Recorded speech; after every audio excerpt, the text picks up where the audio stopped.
Today on Callout, Lions Bay SAR and Canadian Forces search and rescue technicians are on a late-night mission. We've got a hiker on a mountain, stranded. And later, Penticton SAR does a whitewater HETS rescue in the middle of winter. I'm going to come in on the long line. We're going to pick them up and carry them to shore.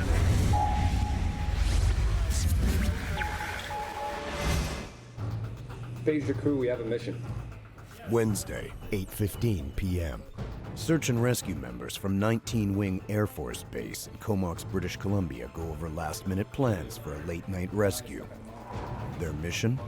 We've got a hiker on a mountain, stranded. That's all I needed to know at that point to start getting my gear prepped and put on the aircraft.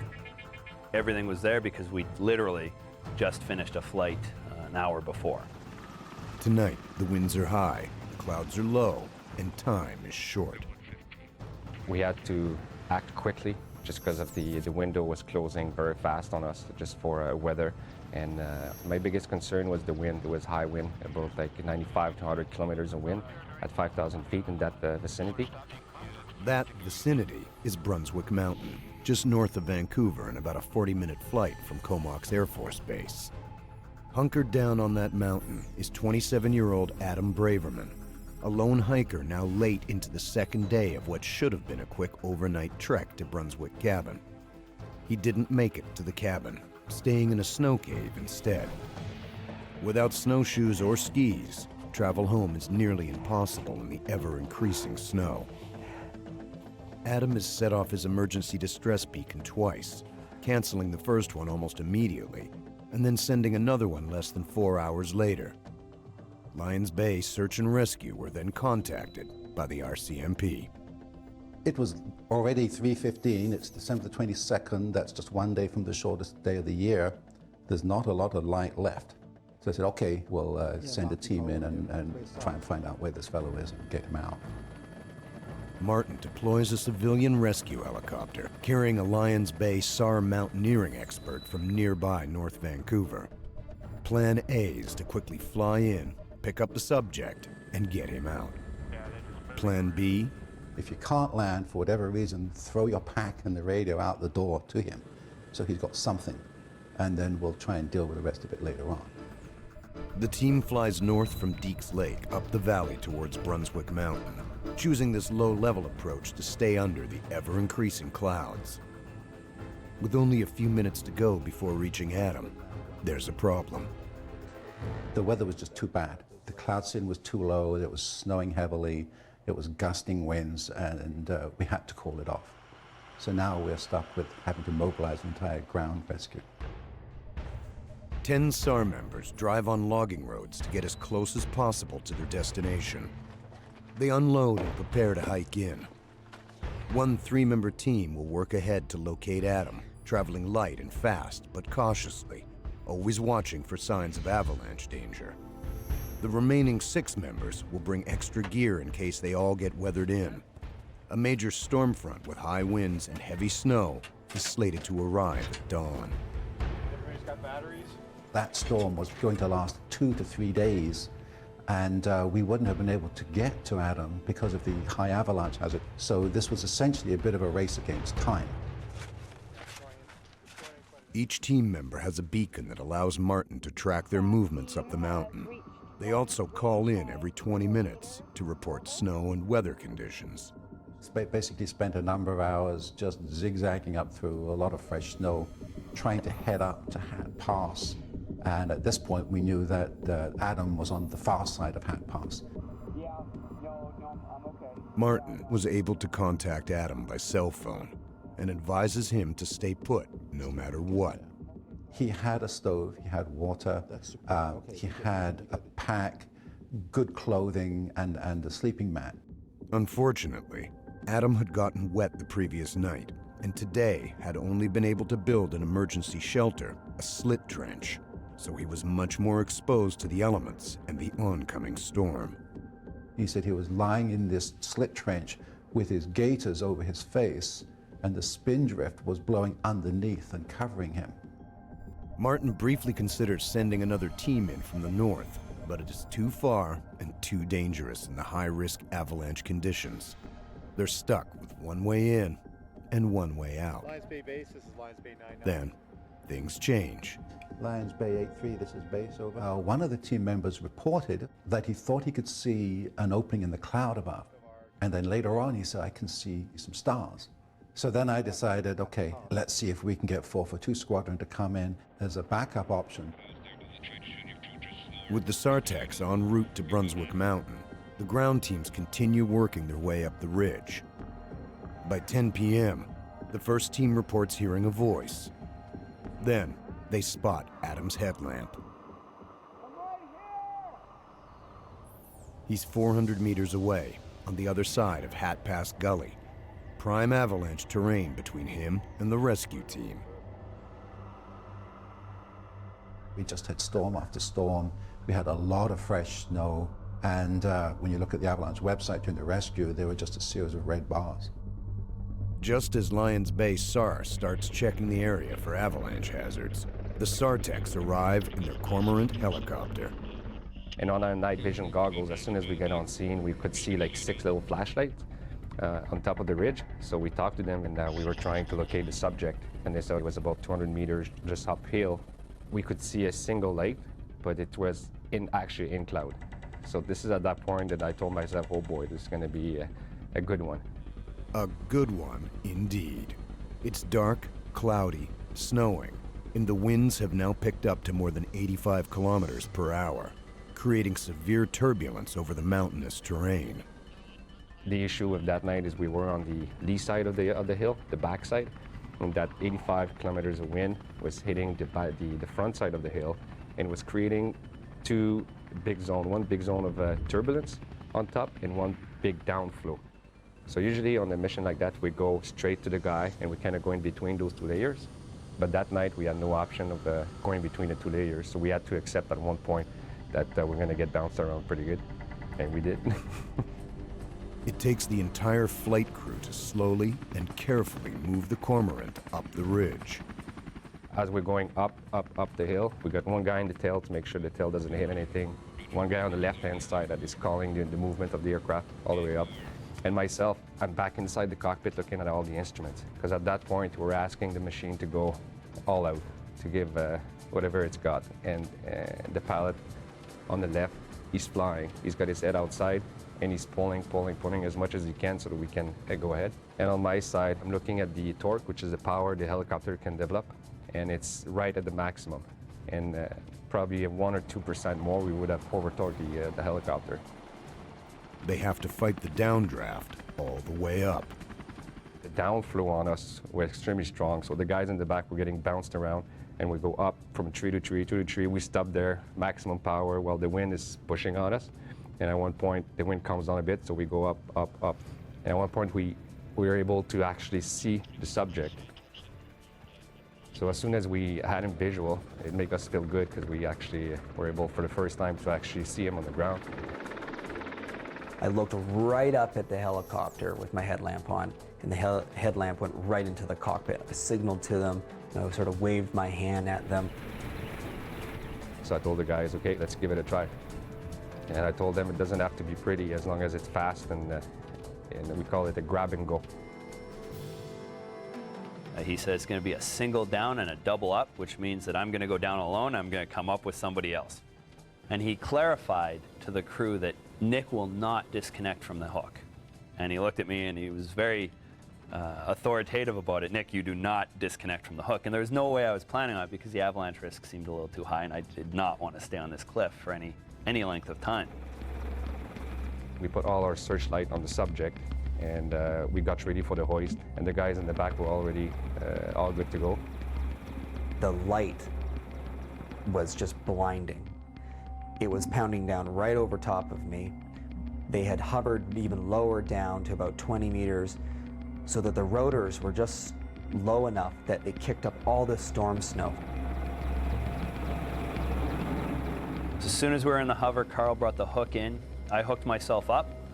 He gave me a safety check, and then I departed the aircraft on the hoist. Because of the turbulence, it caused quite a swing on the cable. And in order to alleviate the swing, I lowered the SAR-tech actually into the tree so he could grab a hold of the tree and stop swinging. I grabbed onto the tree, but because the hoist was so unstable, it actually ripped me off that tree, and I bounced the rest of the way down between these 3 trees that our subject had dug a trench between. When I hit the ground, I landed directly in the trench, pretty hard, but I was literally an arm's reach from the subject. And then suddenly, the SAR-tech's on the ground, and this arm taps me on the shoulder and sort of whips me around. He turned around, looked at me, and he had a look of surprise in his eyes. It kind of said, "Where did you come from?" And I looked at him square in the eye, said, "Let's get the out of here." I conned the aircraft back over top of the SAR-tech. He was ready. He gave me a thumbs up, and I proceeded to hoist him in. And I picked him up quite quickly. Initially, we swung out away from the trees, which was pretty good.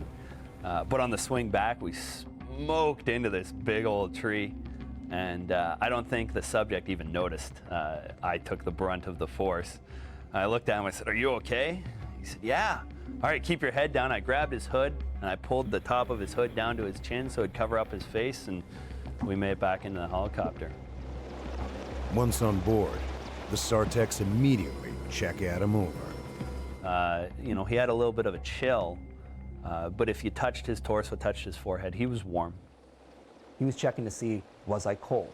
Was I hypothermic? He asked me, you know, how are my hands and fingers? He asked, when have you had any water? When was the last time you ate? They grabbed a boxed lunch. He initially refused. He said, no, I've got some survival rations, and I've eaten survival rations for some time, and it's not pleasant, so I gave him a boxed lunch. So get some real food in you. Adam is flown to a landing pad near Lions Bay, checked out by the ambulance attendants, and then taken to Lions Bay SAR base for a debrief. For the ground SAR teams and 442 Squadron, it was a successful mission. I was just very pleased that he was in as good condition, because I think otherwise we probably would have been waiting 3 or 4 days to have rescued him, and it could have been an entirely different story. So it was a very happy ending. Saturday, 12:21 p.m. Penticton Search and Rescue was gearing up for a swiftwater mission. It's January, the middle of winter, minus 20 degrees Celsius with a wind chill. Freezing cold and getting colder by the minute. It's not the kind of weather one chooses to go for a swim in. But then again, it's not the best weather to put your car into the middle of a river. We've just been called out to help a person off a vehicle that's gone into the Similkameen River about 8 km south of Princeton. We've got a team of swiftwater techs on board, and we're going to fly into the scene, assess it, and get our subject off his car. Robert Dorr was en route from Penticton to Princeton to visit his children when he spun out of control on black ice and crashed into the Similkameen River. After drifting backwards down the river for almost 400 meters, the vehicle finally hung up on some rocks. As the car began to fill with water, he was able to crawl out one of the windows. Robert is now trapped on its roof, surrounded by icy, fast-flowing water, unreachable by emergency or ground SAR teams. Princeton Road Rescue was already on scene. Attempts to throw a throw bag to him were unsuccessful, and they knew that they were into a situation where they needed our services. At the airfield, the Swiftwater team must decide what gear goes by helicopter and what will be taken by ground. It's all about keeping the weight down and the rescue options open. You never know what it could be. It could go from a search to a rescue to a recovery. If the situation does change, we have the resources, the manpower needed to effect that. When we arrived, we could see the subject sitting on the roof of his car. The water was up to the bottom of the windshield. We could see he was secure, but if the car came loose or the subject came off, we had a really big problem. Just downriver, we had a full sheet of ice crossing the river with water flowing underneath. If the subject were to go under there, we would be losing him. We were into a very fast-paced rescue mode at that point. The first order of business is to send a rescue swimmer on a line out to the subject with a PFD. Our rescue swimmer also brought out a foil blanket and hot packs to help keep our subject stabilized and warm. The swimmer will hold on to Robert Dorr while the team formulates the safest, most efficient rescue plan. One option is to put Robert into the water and pendulum him to shore. When you put somebody in moving water, it strips the heat from their body 250 times faster than normal air. One of the issues with that is our subject was hypothermic. He hadn't been in the water, so he was already dry. And once they reached shore, there was a 2.5-meter ice wall to contend with, followed by a very slippery embankment up to the road. Another option would have been to use an inflatable rescue raft to float our subject to shore. Unfortunately, we don't have a rescue raft. But what the team does have is a helicopter, long-line HETS equipment, and trained members. They quickly prepare for the mission. I've rigged up to do a HETS rescue where I'm going to come in on the long line. We're going to pick them up and carry them to shore. Every HETS rescue has its own set of challenges, and particularly so in this case. A combined HETS and swiftwater mission occurring in the middle of winter. In this rescue, you're working against two different things. In the winter, for one, there's no differential in light, so everything has no depth to it. Number two, working on a river, you don't have a fixed point. The water's moving away from you. So the pilot's trying to reference himself all the time. Communication between pilot and rescuer is also a big challenge in a combined HETS swiftwater mission. In a normal HETS situation, we're able to use radios and hand signals to allow us to interact with the pilot to tell us how high we are off the ground and where we want to go. Unfortunately, in the swiftwater environment, radios don't work in water, and our hand signals become null and void because we're trying to locate ourselves in a dynamic environment. So we had to use another person to call out my heights as I was being lowered to the river. The pilot's essentially just using me as a fishing lure and watching where I travel in the water. It's all about finding a stable place to land. We're looking for something that we can land on or in that allows us to stand up and detach ourselves from the rigging. It was either a car, we're looking for a large rock, a sandbar, or an eddy, which is a still pool of water that we can stand up and effectively get ourselves stabilized and release ourselves from the line. Hamish opts to land alongside the car, but most certainly not behind it. If the car shifts and moves downriver while Hamish is behind it, he could become entrapped or crushed. On our first attempt, the pilot put me down too far away from the car. That put me in the moving water and I was unable to orient myself to stand up and find a safe place to release. The pilot then picked me up. We flew back upriver 20 feet and he made a second attempt. This time, Hamish gets a grip on the car. I got myself situated at the car, unhooked from the line, and immediately passed up a helmet and the rescue sling to put on our subject. The helicopter moves away, so there's no rotor wash blowing down on the team. When they're ready, the helicopter pilot must bring the line back to them within easy reach. That's no small task. Most of the time on land, you're able to move to your line within, a couple of feet. You're able to wander around. Unfortunately, when you're sitting on top of a car and you only have about 6 inches of space, you don't want to reach too far. I'm attached to the subject, so should I fall off the car, our rescue swimmer now has to come and attend to us. But I was a little scared because everybody was on the car and it started shaking, but they told me not to worry. The technician had a good grip on me and he said, if something happens, if the car rolls, we'll go downstream together. Every movement we make on top of that car is precise. We wait for that line to come to us. And indeed, helicopter pilot Eric Stoof places the line directly into Hamish's hand. Just as soon as I made the hand signal to pick us up, we were off the roof. Gained our altitude, which was probably about 30 meters above the ground, and flew 100 meters over to the highway where we were set down. 1 minute I was sitting on the car, and then the next minute I'm on the highway. I said, what an eerie feeling. Just floating down, and that point I felt like I was safe. With the rescued subject safely in the hands of BC ambulance paramedics, the 30 or so volunteer SAR members from Osoyoos, Princeton, and Penticton begin to gather equipment and personnel for the return to their bases. When it comes to search and rescue, we're always looking for ways to do things better. This time, it was, we needed a different resource. We needed that rescue raft. It would have taken the helicopter out of the equation, and it would have been a quicker, easier rescue. Helicopter or raft, it was a very successful rescue, and Robert Dorr got both the ride of his life and a ride that no doubt saved his life.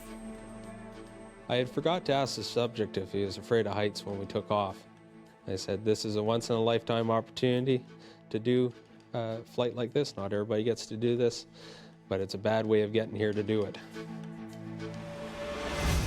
Callout Search and Rescue features real stories filmed live by search and rescue teams during actual missions. Find out more at calloutsar.tv.